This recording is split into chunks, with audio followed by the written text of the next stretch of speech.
Hi everybody, welcome to Khong Driving. We're actually on the way back from Johor Bahru after attending the Honda Civic RS eHEV test drive, and we tried to do an evaluation of the car on the way, but unfortunately it's been raining ever since we left Johor Bahru.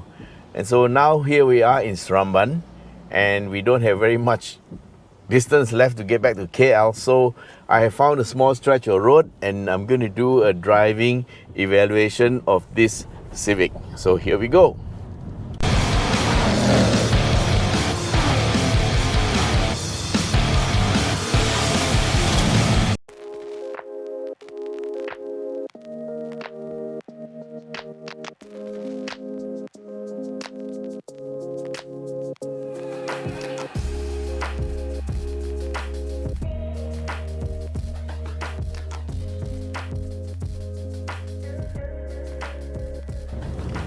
Okay, so first off, this is a hybrid version of the Honda Civic and it's called the eHEV RS.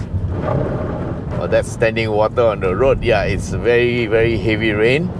And so let me just talk a little bit about the hybrid system. Now, in my opinion, this is one of the best hybrid systems in the world available today because it is more of an electric car than a hybrid. Because let me just rewind back to the previous hybrid systems where you have an engine and a motor in line with each other, and they both, the engine is the main drive and the motor is the assistant drive to the wheels. And then there wasn't much about the hybrids that we knew about. We knew that they save a lot of fuel, but that was about all. And then they come with this new electric car. So from normal engine, we went to hybrid. Then there came an era where the electric car became a very well known. And that's because the electric cars have massive acceleration, very high torque. And this is how this Honda i-MMD system came about.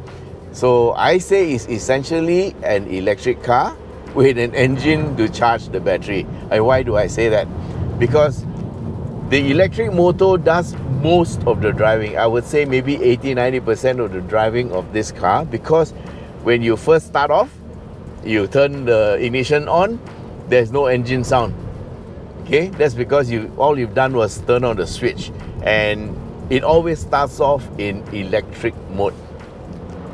Now, there will be times when you start the car and then the engine starts. That's because the battery is depleted overnight or when you parked it, and the battery is being charged by the engine. But when you accelerate, anytime you accelerate, it's the motor that takes over. The engine may still run, but it will not drive the car. So the only time the engine will drive this car is when you're going maybe about 100 kilometers per hour and you have already got the momentum and the speed and you are cruising. So when you are cruising, you may need like maybe 5% of throttle and all that, and that is when the system will sense that he doesn't need a lot of power now, he's just cruising, so let's turn off the motor. So the motor will disengage and then the engine will just drive the car, and there's no gearbox. There's just one gear from the engine to the wheels or whatever, to the transaxle. And so it's just one gear, and it's like equivalent to your 6th or 7th gear. And that is for you to cruise. And the moment you step on the accelerator, for example, if you want to overtake a car, then the engine will disconnect and the motor takes over. That's because in the normal hybrid car, the electric motor is still quite powerful. The only thing is when the electric motor is accelerating, the engine is being dragged along with the motor, so it becomes a very heavy load. So in order to fully enjoy the benefits of an electric motor, the engine has to be disconnected. So just imagine in the old system, it's like you're trying to run and there's your little daughter hanging onto your legs and you're dragging her along. Yeah, That's what the engine does, it drags the car. And in the new system, the engine is disconnected and the motor drives the car. That's why you get a lot of power. So when they talk about the Honda Civic eHEV RS, what's the torque of the engine? They will say 315 Newton meters. Well, that's because that is the torque of the motor, and that is what is pushing your car forward. So the engine has 100 something Newton meters. I think it's 189 or something like that. But they never tell you that, because that is not driving the car. That is being used to drive the charger, the motor that charges the battery. And also when you are cruising, then the engine just works a little bit to drive the car. So that's the part about this hybrid system which I must tell you about, because it is really, really a great system. And this will be the benchmark for new hybrid systems. Okay, so that's so much for the i-MMD system for the Civic. And there's one more difference. This engine now, you remember we have the HRV, we have the city hybrid, they're all called RS, yeah? And then, but the both of them, including the HRV, they actually run a 1.5 liter engine. And that was a little bit of a, what do you call, a dampener, because the 1.5 engine really has to work quite hard when the battery is depleted. So with the Civic, I think Honda have done a very good job. They have given us a 143 PS 2 liter engine, and so that one augments the power very much when you need it, yeah. And so it also doesn't have to work so hard, so you find that the engine is actually more muted when you're driving. So the overall driving experience for the Civic eHEV is a lot better than the City or the RS or the HRV. Not to say that those are no good cars, it's just that this one is a lot better. Okay, so yesterday when we went down to JB, we did, well, they organized the fuel consumption test. And of course, being competitive, you drive very, very frugally, very light throttle, and so on and so forth. And we got 27.8 kilometers per liter. Okay, that was over about 160 kilometers down to Malacca. But we didn't win. The winner was like 31 kilometers per liter, and that was another group of journalists. And the second overall was 30, and I think both of them turned off the air conditioner. Yeah, no, we didn't want to have that discomfort, so we ran an aircon on, and that one cost us the win, but it's okay. So we got a small little prize, but that's not important. What's important is to tell you what was the kind of fuel consumption we got, which is pretty good. Now, in terms of driving, this car is a lot quiet. Okay, what the sound you heard just now is actually the sound of the water, yeah? And most of the sound you hear from this car is from the road, actually it's from the tires, and that depends a lot on the type of surface, because if the surface is rough and older, then you can hear more tire noise, and if it's new tarmac, it suddenly becomes quiet. But right now it's raining and you hear a lot of water splashing, because we are actually cutting through the water, and you can see in front, if you can see in front, we have actually standing water across the road, so you get a lot of splashing and noise. But we wanted to get a road that was a little bit on the countryside to get a bit more feel on what the car is like driving through corners in terms of handling and all that. And so far we haven't met any corners, but this is a B road and we are driving it, which I think is more meaningful than driving on the highway. Okay? Now, just to let you know, all the way from Johor Bahru to here, we drove at high speed, we drove at low speed, we were stuck in traffic jams. And just to let you know, we have done 340 kilometers today, and our average over the 340 driving very normally, including stopping and all that, is actually 16.7 kilometers per liter. So this was not a competition. We got 16.7, and I think that is actually quite good. Okay, in terms of safety, this car is fully loaded. Yeah, this is the flagship model of the Civic FE. So you have your collision warning and mitigation. Then you have your blind spot warning. No blind spot warning, sorry. You have the lane watch. Yeah, Honda does not have blind spot warning. Yeah, and we have rear cross traffic alert. We have lane departure warning and lane keep. Plus dynamic radar cruise control, which we tested. So we have a short section. Please have a look at that. Okay, so we are somewhere near Pago on the North-South Expressway, and I really cannot understand why there is a standstill traffic on a highway that's hundreds of kilometers long. There's a slight drizzle going on, but we are in the Honda Civic RS eHEV, and of course it's got this dynamic radar cruise control, and I'm actually enjoying the cruise control. So right now it's on and the car is stopped, and after 3 seconds of stopping, if the car in front moves, there will be a signal that tells me forward car departure alert, the front car has moved. And if I want to resume the dynamic radar cruise control, I have to press the resume button. So, okay, that's the alert that tells me the front car has moved. I press the button and we are moving forward. And so this is the part about driving in a jam that the dynamic radar cruise control is very useful. So you don't have to worry about braking, because the braking will be done for you.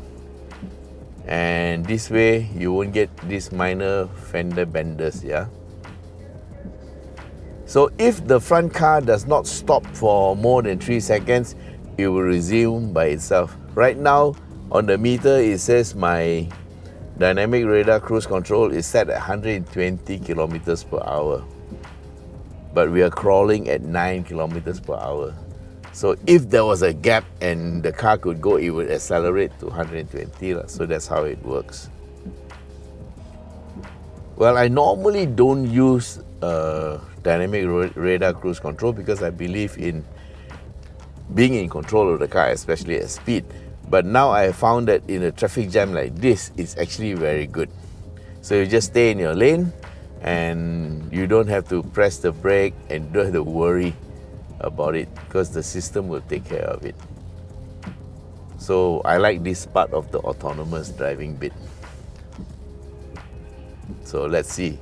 We are still crawling at 10 kilometers per hour. And on the meter, if the car brakes, you can see actually the brake lights come on. That's so cute. So we are crawling. I'm just touching the steering. Okay, so it stopped. I haven't pressed the brake and it has come to a complete stop. So it's more than 3 seconds. So if the front car departs, again I will get the warning on the screen. I will see a car and I also hear the sound. Then I have to press resume button again. So that's it for my very short stint on the dynamic radar cruise control. And it's very good in a traffic jam situation. Okay, other than that, brakes are ventilated disc in the front and solid disc at the back, McPherson struts in the front, and a multi-link arrangement at the back. So everything is good. We have 4-wheel independent suspension. Car handles very well. Of course, the final proof is going to be when we take it up Genting. But we have taken the FE Turbo up Genting. We have not taken this hybrid. So there's a little bit of weight difference here and there, but it should be quite the same. But anyway, we still must take it up Genting, right? So keep an eye out for that video.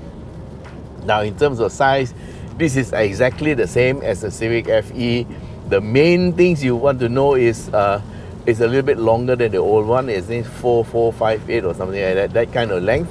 But that's not important. Most important is the 2735 wheelbase, which makes it a bit longer, and it gives it is also a 35 difference between this car and the FC, the older model, this much, and that translates really into the rear leg room, because the front leg room remains the same. Yeah, they just give you the same space for you to adjust, and a 6-footer can drive this car easily.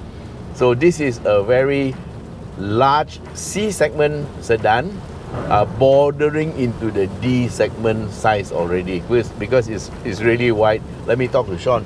Hey Sean, hey Sean, hey Sean. You hear the echo? Wow, that was great. No, I'm just joking. It's much wider, so it's and it rides very well. We drove at very high speeds yesterday after the economy run, and the car gave a good account of itself. Okay, now what we are looking for is a bit of cornering road, and we haven't found any sharp corners yet. Alright, we found a little stretch of road so we can stretch the car a bit.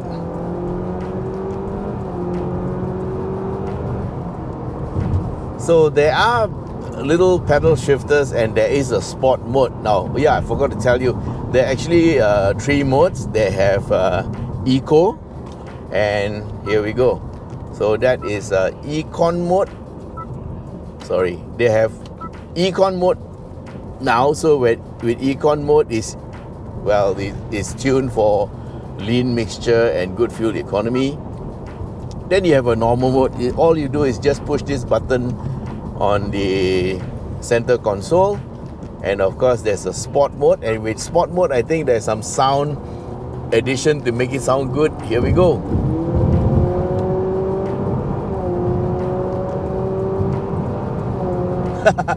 You hear it? Well, that's the sound of the acceleration. I think it's more it's a generated sound. I don't think it's natural, but anyway, on normal mode, then it sounds more normal. So you got a bit of corners here, and we have a bit of chance to check it out. Now the road is wet, so we are doing it with a bit of reserve. Just being careful, yeah. You never know, because this is two-way traffic. So for those who want to know, we are somewhere in the Labu area. This is the road from Sedayan to Labu, and there's a short stretch of maybe 5 or 6 kilometers where you get this beautiful kind of winding road. And of course, you must remember this is a single lane traffic, and there is oncoming traffic, yeah. So you have to be very, very careful and proceed with caution.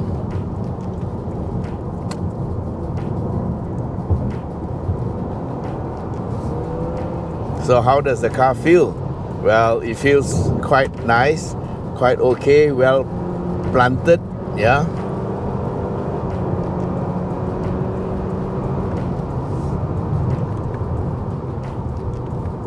Yes, the pedals can be used to sort of slow you down, because it also determines the regen rate. So it does help with the braking. If you do the pedal, they have a plus and a minus,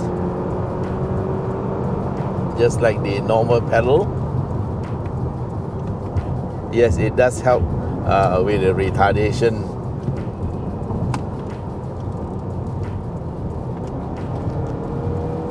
Pretty nice.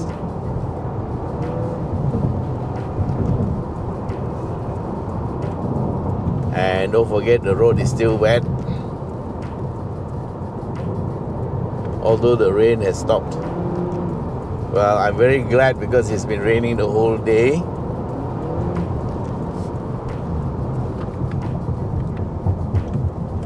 Very nice. Okay, so all in all, what do I think of this car? Well, I think on an overall basis, it's very good because you save quite a bit of fuel, and it has just as much power, or in fact it has more power than the turbo version, because the turbo version runs 240 Newton meters of torque, if I'm not mistaken, and this one is 315. So therefore the acceleration is better. I don't know how much better, but from the previous track day that we checked the car, it's quite good, yeah. So it feels like it's faster, definitely. And of course, when we take it up Genting, we will know lah. But overall, is this a good car? Yes, it is. Would I buy one? Yes, if I had a choice. If I had a choice between the Civic RS Turbo or this one, wow, it's going to be a very, very tough choice to make. But I like this one as it is. I might buy this, yeah, because the reason would be it is as powerful, and the second reason is it would consume less fuel. Now I'm still on navigation, so let's look at. Okay, we have reached. It's 16.5. So after 354 kilometers, it is returning 16.5 kilometers per liter. Now that is the fuel consumption you would expect to get from a Myvi, yeah. So this is great. All right then. So I think that just about concludes our quick test drive of the Civic RS eHEV. The next chapter will be our drive to Genting Highlands. So I hope Honda will not forget. They have actually said, okay, you can have the car after this drive, and they make some arrangements. So anyway, don't forget, we also sell Hondas on our website, and should you want to buy this car or want to know more, please go to shop.yskhongdriving.com or send me a WhatsApp at 016-335-0609, and you get a free gift when you get your car delivered. And in terms of waiting time, the RS eHEV is a little bit shorter because yes, it does cost more. The price is around 166,000 something, and so it costs more than the RS. All right then. Thanks very much for being with us, and till we meet again in the next video, bye-bye. And say bye-bye to Sean, and Uncle Lips at the back is just relaxing. Yes. All right then, bye!